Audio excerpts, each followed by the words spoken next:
Es domāju, ka visos laikos tomēr ir bijis tā, ka ārsti savā ziņā ir tādi gaismas nesēji bijuši, ja mēs varbūt velkam paralēlus ar kādu baznīcu vai kā. Pēc kad es iešu mācīties traumatoloģiju, ortopēdiju, par to man bija pilna skaidrība jau, es domāju, 1. un 2. kursā.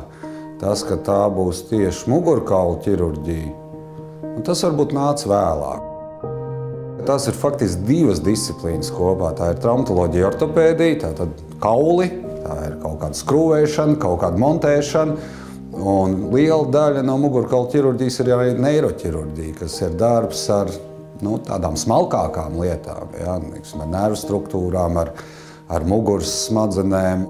Tajā brīdī tu saproti to savu ietekmi, kā tu vari mainīt cilvēku dzīvi, kā tu vari uzlabot to cilvēku dzīvi. Jo, redz, salauzt kāja, piemēram, lai kā mēs arī viņu tur nesaskrūvētu kopā, viņi tomēr funkcionēs. Jā, viņi varbūt traucēs vairāk vai mazāk, jā, bet cilvēks ar to var dzīvot. Bet bojājot kādas nervu struktūras, tā dzīve kļūst daudz sarežģītāk cilvēkam. Un tā sajūta, ka tu vari palīdzēt atgriezt to cilvēku atpakaļ dzīvē, viņa ir diezgan patīkama. Droši vien, ka tas ir iemesls, kāpēc tieši mugurkaula ķirurģija. Ārstēšanas rezultātu jau nenosaka ne analīzes, ne rentgenbildes, varbūt kaut kādas pēcoperācijas vai kādas, bet rezultātu nosaka pacienta pašsajūta.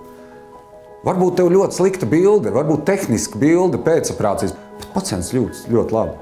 Arī tā mēdz būt, ja, un tas ir galvenais. Ne jau tā materiālā vide, ko mēs varam apskatīt, ja, bet tas, kāda ir tā pacienta pašsajūta, tas ir galvenais. Protams, ja ārsts skatās tikai uz slimību, uz vienu slimību, bet neskatās uz to cilvēku globāli, tā rezultāta nebūs. Jā, viņš kādā brīdī var būt, bet tas labais rezultāts viņš būs ļoti mazā procentā. Jo kaut kāda viena izpausme, viņa jau no kā nerodās. Visbiežāk tas ir vesels komplekss dažādu lietu, dažādu cilvēku organisma, vai īpatnību, vai izmaiņu dēļ rodās nākošās lietas, kas ir kā sekas. Un ja tu likvidē tikai to seku un neapskat to cēloni kopumā, jā, īslaicīgi rezultātu tu dabūsi, bet ilgtermiņā jau tas rezultāts nebūs. Ja es stāstītu pacientiem visu, es domāju, ka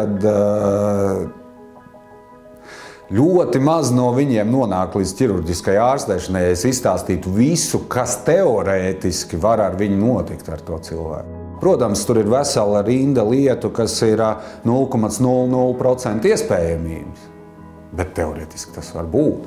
Ja es visu to izstāstītu, es nezinu, diez vai kāds līdz ķirurģiskai ārstēšanai nonāk. Jā, tas nav viegli. Tas tiešām nav viegli, un par to aiziešanu no profesijas bieži vien tādas parādās, tādas sajūtas, ka varētu darīt kaut ko citu. Piemēram, būt par bārmeni kaut kur Havaju salās, taisīt kokteļus un, sauļoties jūras krastā. Jā, tie ir kaut kādas lietas, kas ir ārpus darba, protams, kas palīdz un kaut kādā atslēgties. Ļoti labi palīdz sportošana. Sportošana palīdz ļoti labi.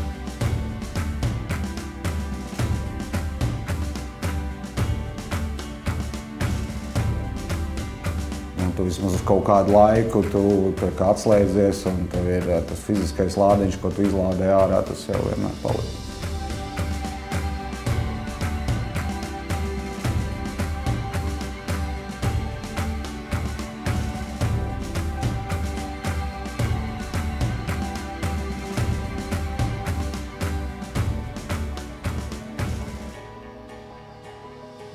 Tad, protams, gadiem ejot, tās lietas jau skaties pavisam savādāk. Un bieži vien saproti, ka tā iejaukšanās cilvēka organismā nevienmēr ir vajadzīga un nevienmēr ir pareiza. Un tas, ko mēs zinām par cilvēku uzbūvi, mums liekas, ka mēs daudz zinām.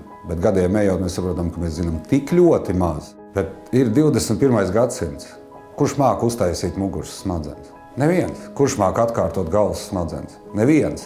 Kā mums ir dažādas gēnu inženierijas, tā tālāk, dažādas smalkas zinātnes, bet tos vadiņus savienot kopā muguras smadzenēs neviens nemāk. Neviens nezina, kurš vadiņš ar kuru kopā jāsaliek.